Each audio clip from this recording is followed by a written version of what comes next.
देखिए, जिस तरह से आप जानते हैं कि पेट्रोल पर रेट कम हो गए हैं, देर से ही सही, लेकिन फैसला कुछ तो आया, कुछ आवाम को राहत मिली। हालांकि लोग ये कहते हैं कि अगर फैसला देर से आए तो उसको दुख के सिवा आदमी कुछ नहीं होता, लेकिन कोई बात नहीं।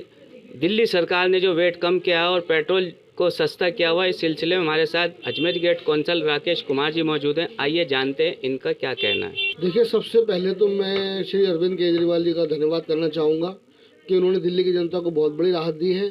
30% वैट घटाकर पेट्रोल के दामों पर भी 8 रुपये की छूट जो है वो मिल गई है। ये कि बहुत बड़ी जीत है।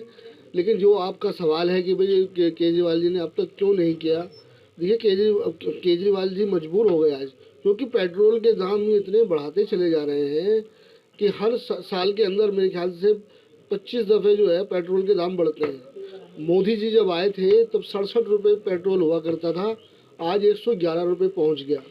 तो मजबूरियां भी हो जाती हैं कि कम करने की।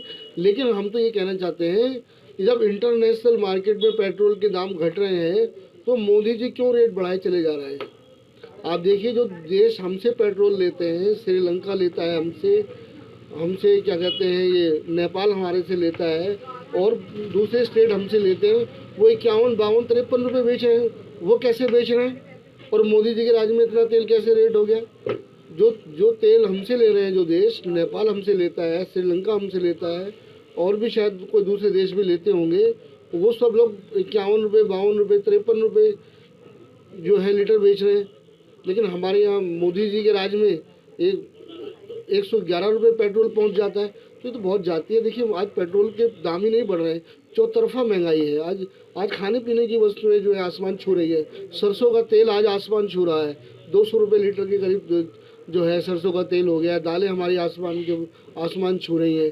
तो ये जो महंगाई है ये जबरन थोपी गई है, और उसके अंदर पेट्रोल के दाम भी जो है, पेट्रोल का बढ़ना, पेट्रोल के रेट बढ़ना, वो भी एक कारण है।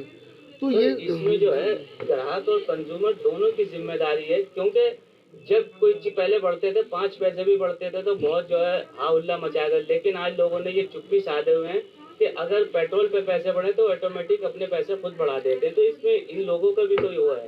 देखिए, कहते हैं मोदी जी बड़ी हिंदुत्व की बात करते हैं, हिंदुओं के ठेकेदार बनते हैं, लेकिन आज सबसे बड़ी मार तो हिंदुओं पे ही पड़ रही है। आज जो महंगाई है उसका कौन जिम्मेदार है? नरेंद्र मोदी जी जिम्मेदार हैं। मैं दूसरी बात कर लेता हूँ, गैस के सिलेंडर पे अगर आप आएंगे तो गैस का सिलेंडर 400 रुपये था, आज 900 रुपये सिलेंडर हो गया है, और कमर्शियल तो और ज़्यादा रेट है। तो मैं ये जानना चाहता हूँ कि आज हिंदुत्व के ऊपर सबसे बड़ा हमला जो है आज मोदी की सरकार कर रही है। आज गरीब आदमी जो है उसके पास गैस नहीं है, उसके पास खाने को जो है भरपेट राशन नहीं है।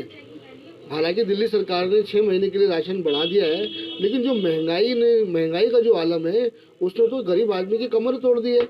आज गैस के दाम 900 रुपये सिलेंडर, कहाँ जाके रुकेगा सिलेंडर? ये तो क्या कर रहे हैं? मैं तो कह रहा हूँ सबसे बड़ी दुश्मन अगर हिंदुओं की कोई है तो ये हमारी मोदी सरकार है।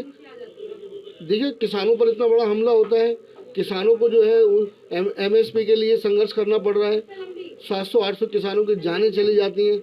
उसके बाद मोदी उन काले कानूनों को, जो किसान विरोधी कानून थे, उनको वापस लिया गया।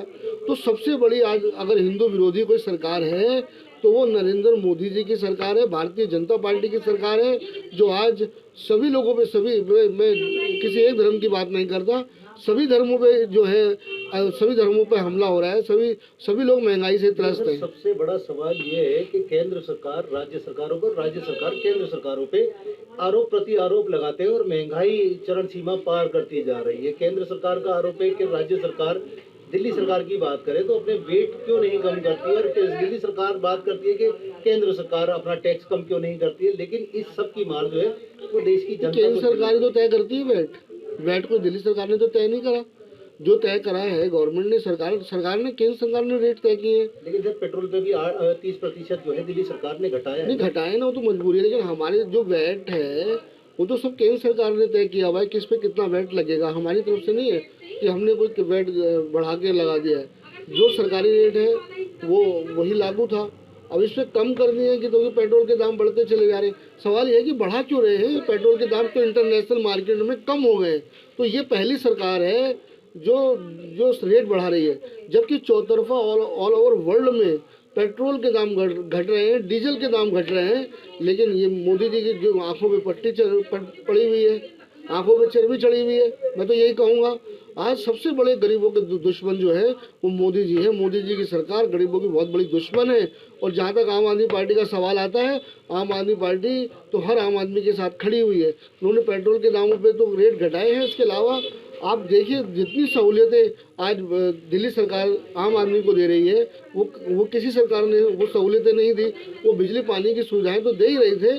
अब देखिए मजदूरों को 5,000 की आर्थिक सहायता भेजी है उन्होंने, 6 लाख मजदूरों को भेजी है। और तमाम चीज़ें एजुकेशन के क्षेत्र में, हेल्थ के क्षेत्र में, हमारे बुजुर्गों को पेंशन भी उन्होंने 1,000 की 2,500 रुपये कर दी थी।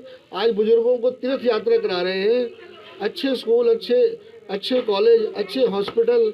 आप देखिए कितना दिल्ली के अंदर कितना विकास हुआ है। तो महंगाई तो इन्होंने, दुश्मन कौन है सबसे बड़े? मोदी जी की सरकार सबसे बड़ी दुश्मन है हमारे लोगों की। आवाम की अगर सबसे बड़ी कोई दुश्मन है तो मोदी जी सरकार है। इनको जाना होगा। मैं तो यही कहूँगा कि नैतिकता के आधार पर इस्तीफा दे देना चाहिए मोदी जी को।